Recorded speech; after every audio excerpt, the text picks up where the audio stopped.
السلام علیکم ورحمۃ اللہ وبرکاتہ۔ بسم اللہ الرحمن الرحیم۔ شروع اللہ کے نام سے جو بڑا مہربان اور نہایت رحم کرنے والا ہے۔ پارہ نمبر 24 سورہ حامیم سجدہ کی آیت نمبر 16 تک کا پچھلی ویڈیو میں ذکر گزر چکا ہے، لیکن ضروری ہے کہ اس کی مزید تفصیل بیان کی جائے۔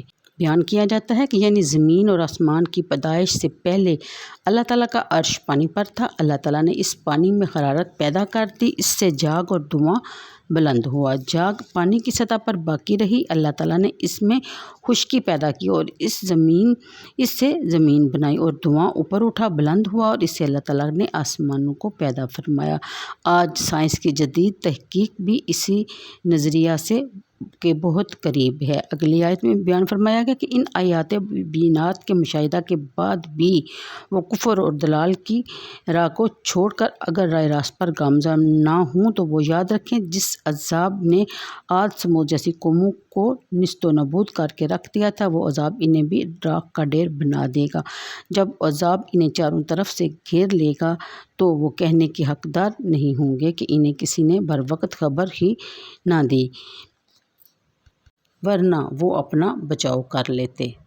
ان آیات میں ذکر کیا گیا ہے کہ عاد اور ثمود پر کس طرح کا عذاب نازل کیا گیا، یعنی ان پر ایسی سخت ٹھنڈی ہوا بھیجی جس کے شور سے کانوں کے پردے پھٹ جاتے تھے۔ وہ 7 دن اور 8 رات تک چلتی رہی۔ اس نے ان کے مکانوں کی بنیادوں تک کو اکھیڑ کر پھینک دیا۔ وہ خود اس کی شدت کی تاب نہ لا کر یوں زمین پر دھڑام سے گر جاتے تھے کہ جیسے جکڑ سے کھجور کا بسیدہ تنا اکھڑ جاتا ہے، جس کا تذکرہ پہلے بھی گزر چکا ہے اور آئندہ بھی کئی مقامات پر آپ کو دیکھنے سننے کو ملے گا۔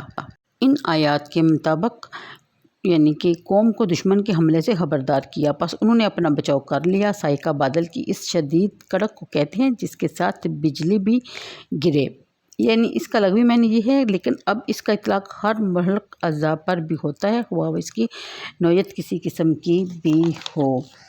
اس سے مراد یا تو رسولوں کی کثرت ہے، یعنی کثیر التعداد رسول ان کے پاس تشریف لائے اور راہ ہدایت پر گامزن ہونے کی انہیں دعوت دی، یا اس کا مدعا یہ ہے کہ من بین ایدیہم کا انہوں نے گزری ہوئی قوموں پر جو بیتی تھی اس کا تفصیلی تذکرہ بھی کیا ان سے، یعنی کہ مستقبل میں اس ہٹ درمی کی جو سزا انہیں ملنے والی تھی اس کی خبر بھی انہیں دی، یعنی ڈرایا گیا، لیکن انہوں نے اس دعوت حق کو قبول کرنے سے انکار کر دیا، اور ان کے پیغمبر ان کی ہدایت کے لیے جو مخلصانہ کوشش کرتے تھے انہوں نے الٹا ان کا مذاق اڑانا شروع کر دیا۔ وہ کہتے کہ اگر خدا نے کسی کو رسول بنا کر بھیجا ہوتا تو وہ کسی نوری فرشتے کو ہماری رہنمائی کے لیے بھیجتا۔ آپ جو ہماری طرف محض گوشت پوست کے انسان ہیں، ہماری طرح کھاتے ہیں پیتے ہیں، آپ کو ہم رسول ماننے کے لیے ہرگز تیار نہیں، ہم ہرگز آپ کی رسالت کو نہیں مانیں گے۔ اہل باطل کی یہ حجت بازیاں ہیں جن سے وہ اہل حق کا دل دکھایا کرتے ہیں۔ کتب حدیث اور تفاسیر میں حضرت جابر بن عبداللہ سے مروی ہے کہ ایک روز ابو جہل اپنے چند دوسرے قریش کے سرداروں کے پاس بیٹھا ہوا تھا۔ اسلام میں پیغمبر اور اسلام کے بارے میں گفتگو چھڑ گئی۔ کہنے لگے کہ اس شخص کی حقیقت ابھی تک ہم پر کھلی نہیں، اگر کوئی ایسا آدمی مل جائے جو سحر یعنی کہ جادو ٹونا جانتا ہو، اس میں ماہر ہو، تو اس کے ساتھ بہترین شاعری بھی کر سکے تو اسے ہم اس کے پاس بھیجیں، یعنی رسول کریم صلی اللہ علیہ وسلم کے پاس بھیجیں، تاکہ ان سے گفتگو کرنے کے بعد پتہ چل جائے کہ وہ اصل میں چیز کیا ہے، یعنی اصل حقیقت ہم جان سکیں۔ چنانچہ طے پایا کہ اتبا جائے اور ان سے گفتگو کرے اور پھر آ کر ان کے متعلق اپنے تاثرات بتائے۔ اتبا گیا اور ادھر ادھر کی باتیں کرنے کے بعد کہنے لگا کہ آپ ہوا ہمارے آباء و اجداد کو گمراہ کرتے ہیں، ہمارے معبودوں کی بے حرمتی کرتے ہیں۔ اگر اس تحریک سے آپ کا مقصد حکومت حاصل کرنا ہے تو ہم آج ہی آپ کی بادشاہی کا اعلان کر دیتے ہیں، اور اگر کوئی رشتہ مطلوب ہے تو ہم ایک نہیں 10 دوشیزیں جن کی طرف آپ اشارہ کریں پیش کرنے کے لیے تیار ہیں۔ اگر پیا بٹورنے کے لیے یہ دھندا شروع کر رکھا ہے تو ہم سونے چاندی کے ڈھیر آپ کے قدموں میں لگا دیں گے جو آپ کی کئی پشتوں تک کے لیے کافی ہوگا۔ یہ کہہ کر جب وہ خاموش ہوا تو فخر عالم صلی اللہ علیہ وسلم نے کہا کہ اے عتبہ، کچھ اور بھی کہنا چاہتے ہو؟ اس نے کہا کہ جو کچھ میں نے کہنا تھا وہ میں نے کہہ دیا۔ اس کے بعد حضور پر نور صلی اللہ علیہ وسلم نے سورہ حامیم سجدہ کی یہ آیتیں تلاوت شروع کی۔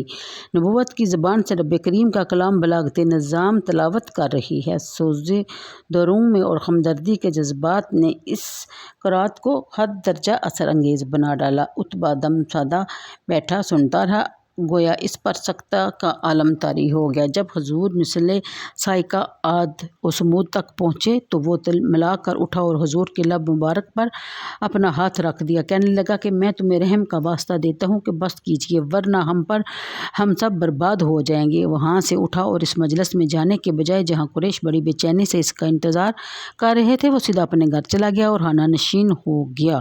کچھ دیر انتظار کرنے کے بعد ابو جہل سب کو لے کر اس کے گھر ہی پہنچ گیا اور کافی ڈانٹ ڈپٹ کے بعد اس سے اصل ماجرا معلوم کیا تو اس نے کہا کہ اے ابو جہل، تم خوب جانتے ہو کہ میں تم سب سے زیادہ دولت مند ہوں۔ بات یہ ہے کہ میں حسب پروگرام ان کے پاس گیا، میں نے کھل کر اس موضوع پر ان سے تبادلہ خیال کیا، لیکن انہوں نے مجھے جو جواب دیا بخدا نہ وہ شعر ہے، نہ جادو ہے، نہ کوئی کہانت۔ اس نے سورہ حامیم سجدہ کی آیت پڑھنی شروع کر دی۔ کہنے لگا جب وہ صاعقہ عاد و ثمود تک پہنچے تو میں نے انہیں رحم کا واسطہ دے کر خاموش ہونے کو کہا، ان کے لبوں پر ہاتھ رکھ دیا۔ تم خوب جانتے ہو کہ محمد جب گفتگو کرتا ہے تو جھوٹ نہیں بولتا۔ میں ڈر گیا کہ کہیں تم پر عذاب نازل نہ ہو۔ تو آج کے لیے اتنا ہی، مجھے دیجیے اجازت، دعاؤں میں یاد رکھیے گا۔ اللہ حافظ۔